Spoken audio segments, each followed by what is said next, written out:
ముందు దర్శకుడు అనిల్ రావిపూడి గురించే మాట్లాడాలి. అనిల్ రావిపూడి ఒకసారి మా సినిమాకి వంశీ పైడిపల్లి దగ్గర రైటర్గా వచ్చి వెళ్ళాడు ఒక సినిమాకి. తర్వాత పటాసన్ సినిమా తీసినప్పుడు ఆ సినిమా డబుల్ పాజిటివ్ నాకు చూపించడానికి ఎన్టీఆర్ ఆర్ట్స్ హరి సినిమా చూపించాడు. సినిమా నచ్చి ఆ సినిమా మొత్తం ఆంధ్రప్రదేశ్ తెలంగాణ రైట్స్ తీసుకున్నాం. అప్పుడు మా పరిచయం ఏర్పడింది.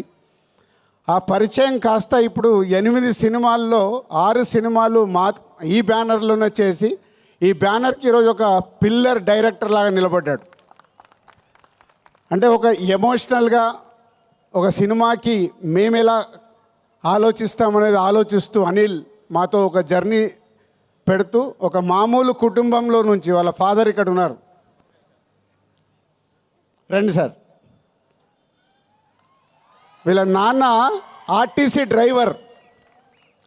అంటే ఇవన్నీ నా గురించి కానీ ఇందాక శిరీష్ గురించి కానీ అనిల్ గురించి కానీ ఎందుకు చెప్తున్నామంటే ఒక మామూలు స్థాయి నుంచి మేము ఈరోజు ఈ స్థాయికి వచ్చాం సినిమా వల్ల.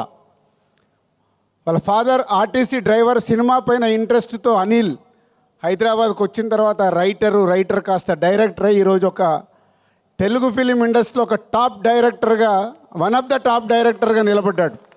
ప్రతి సినిమా దాన్ని ఎలా సక్సెస్ చేయాలి దానికోసమే 24 గంటలు అందరికీ ఒక హీరోకి కానీ హీరోయిన్స్ కానీ యాక్టర్స్ కానీ ఆయన్నే యాక్టింగ్ చేసి చూపిస్తాడు. ప్రతి సినిమాకి మ్యూజిక్ ఆల్ టెక్నీషియన్స్తో పని చేయించుకుంటాడు. Anil thank you very much.